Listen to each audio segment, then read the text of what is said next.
대구 지하철 참사는 2003년 2월 18일 날 있었던 사건입니다. 대구 도시철도 1호선 바로 여기 중앙로역에서 한 사람의 방화로 인해 일어난 화재. 그 사건이 어마어마한 참사를 불러일으켰죠. 이 사건으로 인해 2대의 전동차가 불에 탔고요. 완전 뼈대만 남았고요. 총 192명의 사망자와 21명의 실종자, 그리고 151명의 부상자를 낳았습니다. 당시 이 사건은 어마어마하게 우리나라의 국민들의 마음을 아프게 했고 진짜 연일 뉴스에서 보도가 됐고요. 대구 상인동 가스 폭발 사건, 그리고 삼풍백화점 붕괴 사건 이래로 이 사건은 최대 규모의 사상자를 낸 사건이었어요. 이 중앙로역도 불에 타서 2003년 12월 달까지 복구를 위해서 완전히 영업이 중지됐고요. 자, 그러면 당일엔 어떠한 사건이 있었을까요? 중앙로역에 1079 열차가 도착했어요. 9시 53분 정각이었고요. 자, 그런데 1079 열차가 중앙로역에 진입하려는 순간 이 전동차 안에 타고 있던 방화범이 휘발유를 가지고 이 전동차를 탄 거예요. 그리고 휘발유를 샴푸통 같은 데다가 넣어가지고 탔대요. 그리고 라이터로 불을 붙이기 시작합니다. 옆에 보던 승객이 제지를 해요. 아니, 이렇게 밀폐된 곳에서 라이터를 왜 붙이는 거야? 하면서 격투가 일어납니다. 하지만 그 범인은 결국 라이터에 불을 붙였고요. 이 불이 자신의 옷으로 옮겨 붙자 방화범이 자신이 가지고 있는 휘발유통이 든 가방을 전동차 바닥에 던져요. 그러면서 이 불이 갑자기 전동차 벽면과 천장 등으로 삽시간에 불이 옮겨 붙습니다. 전동차 내부가 급속히 타들어갔어요. 그리고 삽시간에 검은 연기와 유독성 가스가 분출이 되죠. 왜냐하면 내부가 타들어가니까요. 그래서 이 불이 승강장과 전동차는 멈춰 있어요. 이 승강장과 지하 1층, 2층의 대합실로 급속히 확산이 됩니다. 자, 승객들은 불이 났잖아요. 자, 1079 열차에 타고 있던 승객들은 불을 봤어요. 불의 연기가 와요. 아, 뭐야? 이러면서 빨리 대피하세요. 이러면서 사람들이 대피하기 시작했죠. 계단을 통해서요. 자, 1079 열차의 기관사는 소화기로 불을 끄려고 시도했어요. 하지만 불이 그렇게 작은 불이 아니었어요. 그래서 실패합니다. 그런데 이 화재 발생 사실을 제대로 종합사령실에 보고하지 않은 채 바깥으로 대피를 합니다. 자, 종합사령식 기계 설비의 그 주 컴퓨터에 중앙로역의 화재 경보 불이 반짝반짝 그리고 문구가 떴어요. 경보음이 울렸죠. 하지만 종합사령실에서 제대로 확인하지 못합니다. 9시 53분 35초와 9시 54분 40초, 거의 1분대의 시간, 어떤 일이 있었냐? 1079 열차에 타고 있던 40대 남자 승객이 저기요! 119죠? 지금 여기 중앙로역인데요. 전동차 안에서 불이 났어요! 라는 화재 발생 내용을 최초로 소방본부에 신고하게 돼요. 이 이후에 밖으로 탈출한 승객들이 휴대전화로 신고를 하기 시작했고, 여전히 전동차 안에 갇힌 승객들도 휴대전화를 통해서 가족들과 또 소방본부에 이 사실들을 알리기 시작해요. 그러면서 대구에 있는 소방본부 종합상황실에서도 출동을 명령을 하죠. 9시 55분입니다. 중앙로역에 종합사령실에서 방송을 해요. 자, 중앙로역입니다. 여기 실제 화재 사건이 발생했어요. 여기 앞에 분간이 안 될 정도로 연기가 자욱해요. 자, 신고 좀 부탁드립니다. 하고 이 중앙로역 화재 사실을 신고를 했어요. 종합사령실에. 그런데 여기서 사태의 심각성을 잘 모른 거예요. 그래서 이들이 119에 신고를 하지 않아요. 그러니까 자, 보세요. 119에 신고를 한 건 내부에 타고 있었던 승객들이었어요. 하지만 종합사령실에서는 119에 신고를 하지 않은 거예요. 그때 당시에는. 가장 먼저 하진 않은 거죠. 왜냐면 사태의 심각성을 몰랐으니까. 자, 9시 55분 30초가 지났는데 여기서 더 큰 문제가 발생합니다. 반대편에서 오고 있던 1980 열차가 대구역에서 중앙로역으로 출발합니다. 자, 만약에 지금 중앙로역에서 어떤 상황이 화재가 발생하고 있었다는 걸 알았다면 전동차가 이쪽 안으로 들어오기 전에 막았어야죠. 그런데 이게 종합상황실에서 제대로 보고가 안 되고 처리가 안 되니까 이 역으로 들어오는 거예요. 그런데 중앙로역에서는 이미 초기에 불을 끄는 건 실패했어요. 그리고 직원들도 다 승객들 대피를 유도했고요.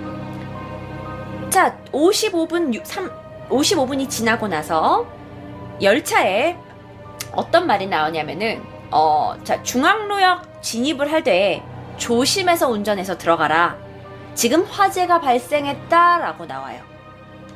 자, 물론 많은 해석이 있을 수 있고 여전히 이 대구 참사 사건은 많은 의문점을 남긴 사건이긴 하지만 중앙로역에 진입을 합니다. 그런데 화재가 났으니 조심해라 라고 얘기를 해줘요. 9시 56분 45초 1080 열차는 중앙로역에 도착합니다. 자, 그런데 보니까 이미 플랫폼이 검은 연기로 가득 차 있는 거야. 그래서 승강장에 도착을 했는데 문을 열려고 보니까 연기가 너무 자욱해.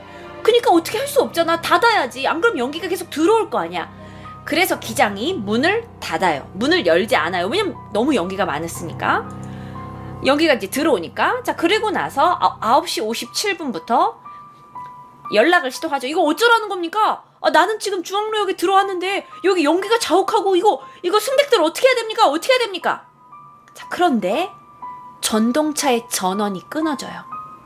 화재가 일어나고 있으니까요. 그래서 전동차가 제대로 움직일 수 없게 돼요. 57분 32초에 자, 1080 열차의 기관사가 열차 무선을 합니다. 여기 엉망진창이에요. 빨리 조치하셔야죠. 그러면서 이제 적절한 지시를 위해서 내려줘야 되잖아. 사실 이 사람은 또 전동차만 운전한 사람이니까 이 전체 상황을 몰라. 얘기를 듣고 있는 당신은 알고 있을 수 있지만 그 차를 운전하고 바로 상황이 들어간 사람 모를 수 있지. 상황 판단이 되지 않아요. 그런데 이 종합 사무실에 있던 이 사람도 상황 파악이 제대로 안 된 거야. 그래서 뭐라 그랬냐? 대기하십시오. 승객들에게 대기하라고 안내방송을 하라고 해요. 그래서 이 얘기를 들은 1080 열차 기관사는 승객 여러분, 저희가 지금 좀 사건이 있는데 좀 잠시 후 출발을 할 거니까 기다려달라고 안내방송을 합니다. 그래서 승객들은 1080에 타고 있던 승객들은 지시에 따라 기다리게 되죠. 하지만 화재 현장에 있었기 때문에 많은 연기가 안으로 들어오고 있습니다. 하지만 기다리라고 했으니까. 자, 바깥에서는요, 파출소 소방대원들이 현장에 도착을 해서 인명구조를 시작을 합니다. 9시 58분 28초.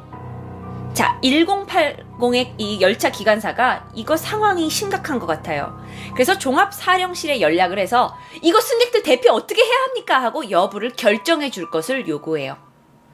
그러던 중 전동차가 잠깐 전력이 공급이 되는 거예요. 그러면 어쨌든 이곳을 벗어나면 되잖아. 화재가 벌어지고 있는 이곳을 벗어나면 된다고 생각을 해서 출발을 시도를 하지만 또다시 전력이 끊겨요. 그래서 이런 일들이 수차례 반복이 되면서 결국은 승객을 대피하시냐 아니냐의 문제를 떠나서 열차를 출발하느냐 아느냐의 문제로 시간을 또 끌게 된 거예요. 1080에 있던 기관사는 이 전동차가 일단 이 화재 현장만 피하면 된다. 곧 출발을 한다. 하니까 안에 대기를 하라고 했던 거고요. 왜 무조건 마냥 대기하라고 한 건 아니에요. 왜냐면 벗어나면 되니까. 기관사는 그렇게 생각할 수 있잖아. 그런데 이때 1079 열차에 있던 불이 1080 열차로 불이 옮겨붙기 시작한 거죠. 그러면서 종합사령실과 1080 열차 간의 연락도 두절돼 버립니다.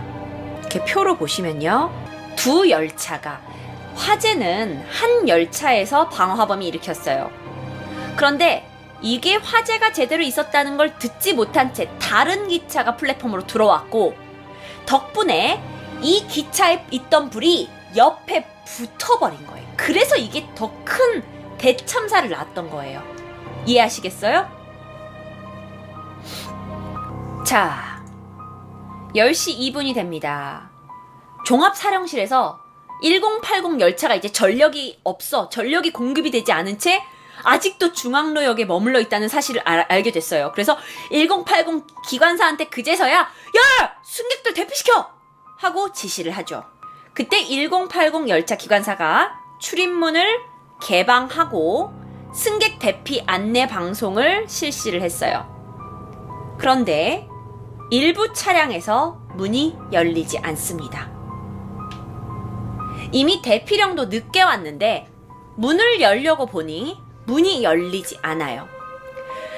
그런데 승객들이 수동으로 어떻게 출입문을 여는지 몰라요. 그래서 그들이 전동차 안에 갇혀있게 되는 거죠. 여전히 밖은 난리 났어요. 이제 소방대와 구조대가 다 와서 현장의 구조활동은 계속 들어갑니다. 10시 4분이에요.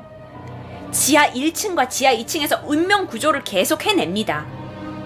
물탱크 차가 와서 화재를 진압하려고 하죠. 10시 17분이 됐어요. 종합사령실에서 이제 다른 전동차가 중앙역으로 들어오지 못하도록 다 통제를 해뒀어요. 모든 전동차가 중앙역으로 들어오는 것 다 막았고요. 중앙로역에 있는 역무원들도 모두 탈출을, 왜냐하면 유독가스가 많이 올라왔기 때문에 다 병원으로 이송이 됩니다. 10시 28분 사령실에서 전차의 운행을 중지하고 승객들이 다 하차하게 했고요. 결국 1시 38분이 되어서야 이 화재는 완전히 진압이 됩니다. 여기까지가 사건을 시간대별로 제가 말씀드린 거예요. 당시 뉴스를 보여드릴게요. 안녕하십니까. KBS 9시 뉴스입니다. 어처구니 없는 대형 참사입니다. 오늘 밤 9시 뉴스는 대구 지하철 방화 참사를 집중적으로 전해드리겠습니다. 지금까지 확인된 사망자만도 51명입니다. 아직 이때까지는. 먼저 사건 개요와 인명피해를 이재환 기자가 보도합니다.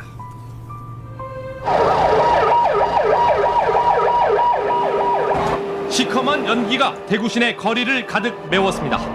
환풍구와 역사 입구마다 계속해서 연기가 솟구칩니다. 야! 빨리 나오세요!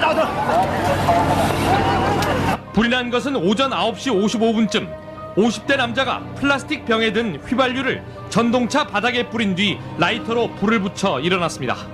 라이터 계속 켰습니다. 이렇게 하다가 이제 딱 서고, 지하철에 딱 서고 문이 열릴 때쯤에 불이 확 붙었습니다. 자기 몸에. 반대편으로 역사에 진입한 전동차에도 이 불이 옮겨 붙었습니다. 오늘 불로 지금까지 확인된 사망자만 51명에 이르고 부상자만도 140명이 넘습니다. 특히 전동차 안에서는 100여 구의 시신이 발견돼 사망자는 100명이 훨씬 넘을 것으로 보입니다. 신경 죽였었어요. 제가 몸을 숙이고 있었어요. 아줌마는 어디 있었어요? 뒤에서 모든 소방력이 동원됐지만 암흑천지 속에 유독가스까지 발생해 현장 접근이 어려워 구조에 어려움을 겪었습니다. 하나도 안 보이고 모르겠어요. 지금 알 수가 없다. 그냥 소리만 하면 우리가 찾아가 보는데 지금 소리도 별로 안 들린다고. 밀폐된 지하 공간에서 순식간에 일어난 대형 참사였습니다. KBS 뉴스 이재환입니다. 이야기로만 들었을 땐 잘 모르셨는데 당시의 상황 여러분 잘 아시겠죠? 근데 이제 제가 아무리 말로 많은 걸 설명해 드리는 것보다 우리나라에서 있었던 사건이기 때문에 많은 뉴스들이 남아 있어요. 그래서 제가 좀 더 많은 설명을 드리는 것보다 자, 뉴스들을 좀 더 준비해 봤습니다. 자, 이제 조금 화가 나실 수 있지만 그 당시에 있었던 뉴스들을 좀 확인해 볼게요. 하신 대로 전동차에 화재가 발생한 뒤에 어떤 조치가 이루어졌는지를 보여주는 당시 사고 전동차와 대구 지하철 사령실 간의 통신 녹음이 오늘 공개가 됐습니다. 지하철 사령실은 무려 23분 동안이나 허둥대기만 했던 것으로 드러났습니다. 남희루 기자가 보도합니다. 대구 지하철공사 종합사령실에서 중앙로역에 화재가 발생한 사실을 안 것은 화재 발생 2분 후였습니다.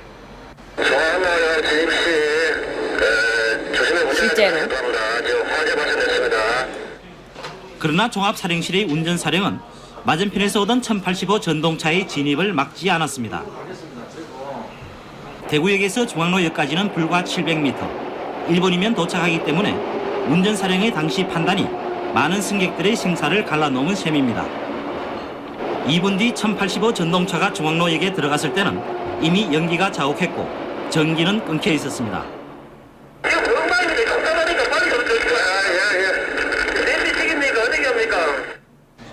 운전사령은 승객을 대피시킬지 여부를 결정하지 못하고 허둥대며 안내 방송을 하라는 말만 되풀이합니다. 좀 반전자가 잘 모르잖아, 이거.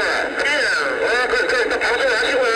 예. 비상전력도 제대로 공급되지 않았습니다. 걱정됐다가 다른 날 없으면서 엉망이다, 지금. 예. 좀 침착하게 하세요. 기관사 최모 씨는 발차를 서둘렀지만 움직이지 않자 일부 승객과 함께 탈출했고 1085 열차는 결국 화마에 휩싸이고 말았습니다.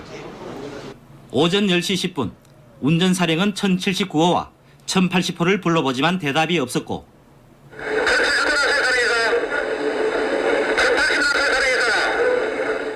화재가 발생한 지 23분이나 지난 10시 17분이 되었어야 대구 지하철 전 차량의 정지 명령을 내립니다.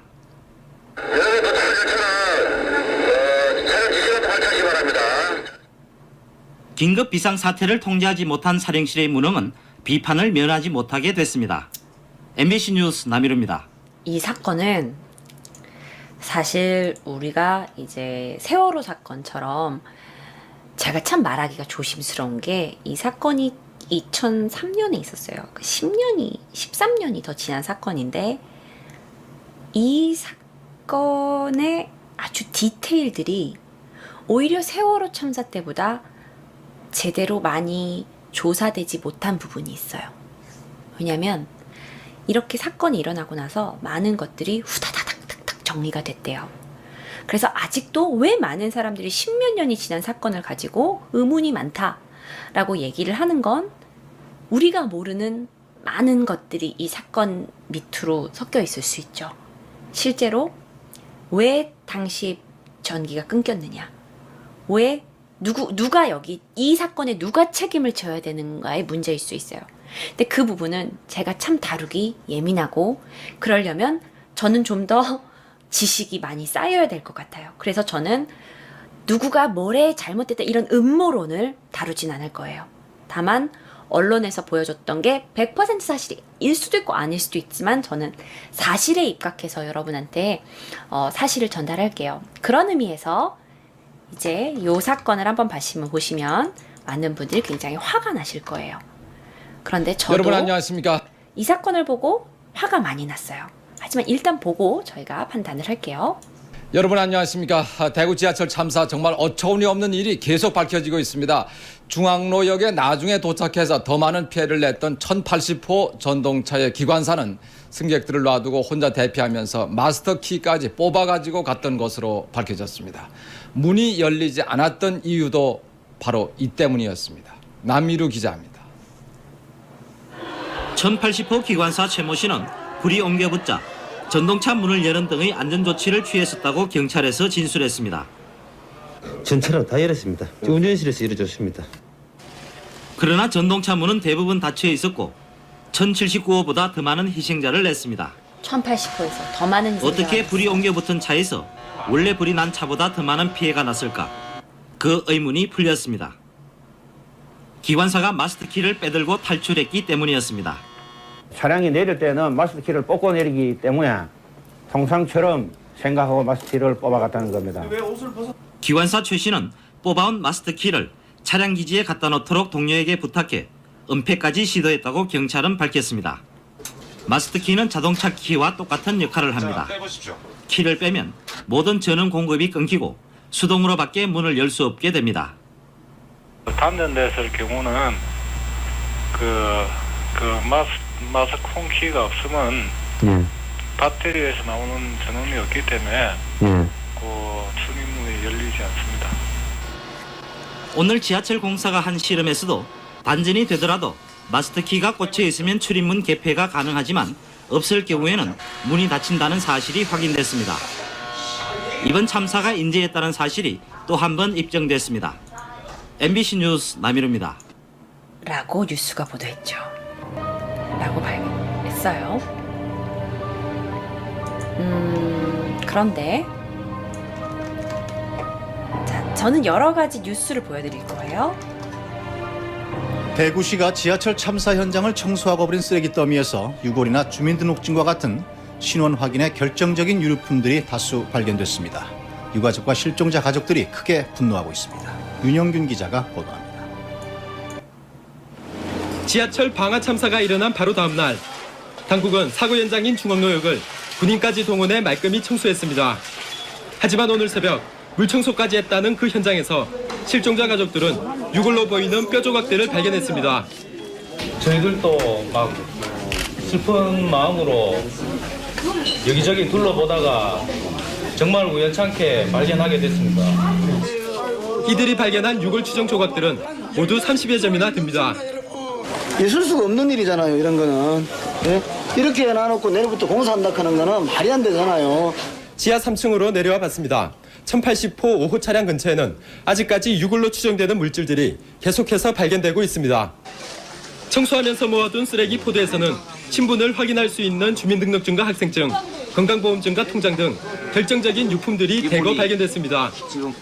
불에 그을린 신발 한 짝과 열쇠고리, 각종 일정이 적혀있는 탁상용 달력 등도 있었습니다. 아, 저게 유가족한테는 얼마나 소중하겠어요. 이러고도 사고죄를 처리하고 있다고 보십니까?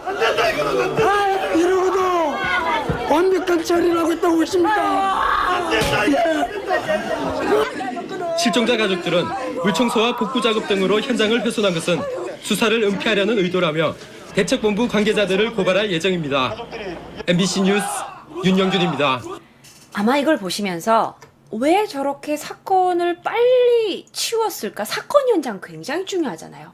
누가 어디서 어떻게 사건이 났고 사람들은 안에서 얼마나 대기했다 죽었고 어떻게 화재가 어디서 어떻게 근데 왜 이 사건이 사람들한테 아직도 왜 제대로 왜 뭔가 의심쩍어라고 의문을 품는 게 뭐냐면 너무나 빨리 덮어지는 거죠. 사건 현장이 굉장히 빨리 정리가 됐대요.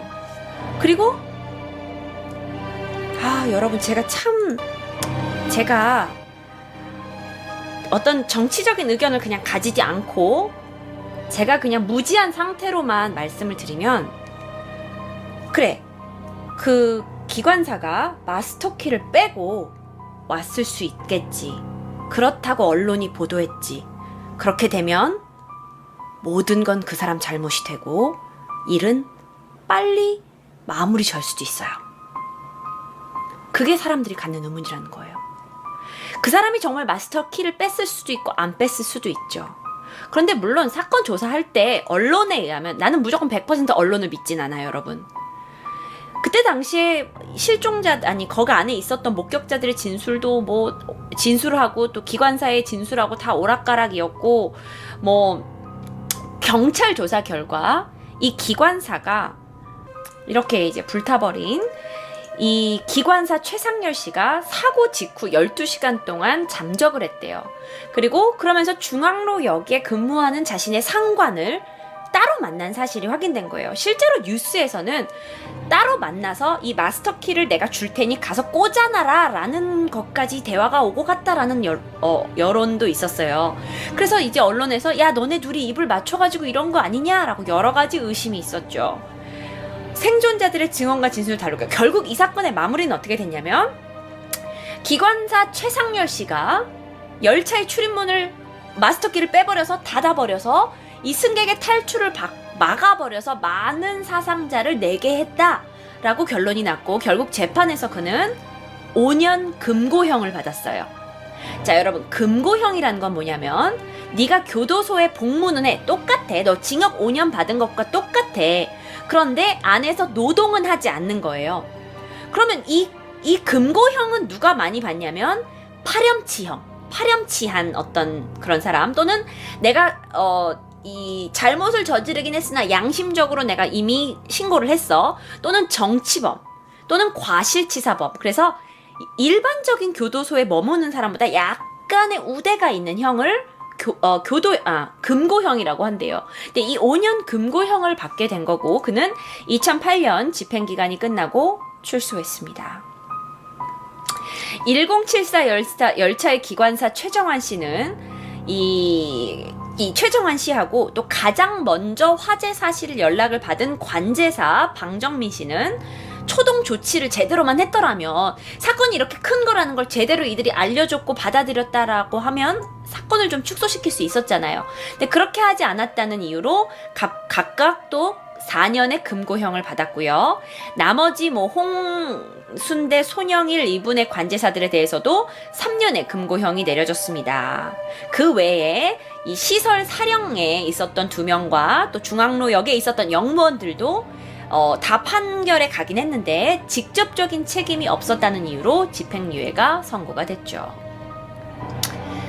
자, 결국에 이 사건은 무엇을 불러일으켰냐? 대구 지하철 중앙로역 화재 사건은요, 사망자 192명, 부상자 151명, 이 중에 신원이 확인이 된 사망자만 185명이에요. 나머지 6명은 신원이 확인이 되지 않았고, 그리고 인정 사망이라는 게 있대요. 이게 1명이었고요. 신원 미확인 6명 중에 DNA가 확인된 사람은 3명, 그렇지만 DNA가 확인이 불가능한 사람이 3명이었어요. 실종자로 접수된 사람은 619명이었습니다. 이 중에 생존은 380명, 지하철 화재와 무관한 사망은 60명, 지하철 사고로 부상한 사람 4명, 그리고 기타 54명을 제외하고는 121명이 인정사망 심사를 했고요. 이 중에 확정사망 99명, 인정사망 1명, 판단 유보 1명, 그러니까 이게 화재로 죽은 거냐 아니면 다른 사건으로 죽은 거냐, 이거를 좀 판명을 해야 됐고요. 근데 이게 시간대가 오전 9시 53분부터 시작이 됐잖아요. 대중교통 수단에 그렇게 아침부터 사건이 있다 보니까 그 시간대는 사실 많은 사람들이 출퇴근 자체는 끝났을 수 있었겠지만 여전히 늦은 출퇴근 또는 아침에 이동하는 많은 사람들이 있었기 때문에 이렇게 큰 인명피해를 내게 된 거죠. 자, 그렇다면 이 화재는 과연 누가 낸 걸까요? 이 화재, 누가 과연 이곳에 불을 지른 걸까요? 범인은요, 자, 범인에 대해서 얘기를 해드릴게요. 범인은 방화용의자 김대한입니다. 그는 사건 발생이 있고 나서 2시간 뒤에 다른 병원에서 치료를 받고 있었어요. 몸에 화상이 있어서 그런 것 같아요. 치료 중에 경찰에 붙잡혔습니다. 그는 경상북도 예천이 고향이에요. 근데 2001년에 뇌졸중으로 쓰러졌대요. 그래서 오른쪽 상하반신이 장애가 오게 된 거죠. 그러면서 지적장애 2급 판정을 받습니다. 방화를 왜 했냐? 그가 심한 우울증을 앓고 있었어요. 그러다가 정신질환이 점점 더 심해진 거죠. 그래서 그로 인해 판단력이 상실된 것으로 알려져 있어요. 범인 김대한의 아들이 이제 대구 경찰서에 와서 우리 아버지가 굉장히 심한 우울증을 앓았고 남의 말도 잘 알아듣지 못한 상태였고 정신적으로도 심한 문제가 있었다라고 밝혔다고 해요. 그런데 자신의 지병으로 인한 그런 울분으로 방화를 저질러서 수백 명의 사람을 목숨을 잃게 했다는 거, 그건 방화 사유가 될 순 없어요. 말이 안 되죠. 그는 2003년 2월 18일 이 방화를 했다는 제목이 있었고 이 사람이 그 휘발유를 미리 준비했어요. 라이터하고 페트병 2개에다가 휘발유 2개를 나눠 가지고 아예 기차를 탄 거예요. 그러니까 이 목적도 되게 중요해요. 그냥 갑자기 열이 받아서 방화를 저지르는 게 아니라 이미 기차를 타기 전부터 샴푸통, 흰색 샴푸통에다가 2개에다가 근처 주유소에서 휘발유를 사가지고 안에 휘발유를 채워가지고 들어간 거야. 결국 그는 전차 방화 치사상죄로 이제 들어가게 됐고요. 8월 6일 열린 공판에서 검찰이 사형을 구형했어요. 하지만 김 씨가 심신의 장애는 없었고 또 범행 당시의 정신 상태를 감안을 해서 이건 도대체 온전한 정신 상태가 아니었다라고 판단을 해서 그리고 또 실제로 방화를 저지른 1079 열차에서는 인명피해가 없었던 거죠. 별로 없었던 거죠. 방화는 1079에서 했잖아. 그런데 그 열차 자체에서는 인명피해가 많지 않았잖아. 그래서 그런 점이 감안이 돼서 2004년에 대구고등법원에서 사형이 아닌 무기징역으로 선고가 됐고요. 그는 복역을 했죠. 그런데 2004년 3월 8일 진주교도소로 이감이 되었다가 2004년 8월 같은 해에 지병이 악화돼서 교도소에서 사망했습니다. 그의 얼굴은 아직까지도 이런 무시무시한 사진으로 남겨져 있더라고요. 뭐 귀신 사진보다 거의 무서운 사진인 것 같아요. 오늘 방송은 미스테리라는 이름으로 여러분께 대구 지하철 참사에 대해서 말씀을 드렸어요. 사실 얼마나 그 사건이 무서웠는지, 그 사건이 얼마나 안타까웠는지를 전하는 것도 제 의도고 제 방송의 컨텐츠의 의도지만 많은 찜찜함을 남고 있는 사건이에요. 그런 점도 여러분이, 물론 이 사건은 역사 속에 묻혀졌지만 알아주셨으면 좋겠고, 무엇보다도 우리는 가족을 잃은 적이 없잖아요. 우리는 방화로 가족을 잃은 적이 없는 사람들이잖아요. 하지만 유가족들은 그 마음 아픈 걸 겪었고, 이렇게 사건을 재조명해 보는 것만으로 그 당시에 유가족들의 마음을 조금이나마 이해해 볼 수 있지 않을까 하는 의도였고, 그들에게 애도를 전하고 싶은 그런 의미로 오늘 방송을 진행을 했습니다. 네, 대한민국 역사상에서 절대 잊혀질 수 없는 대구 지하철 대참사 사건이었습니다.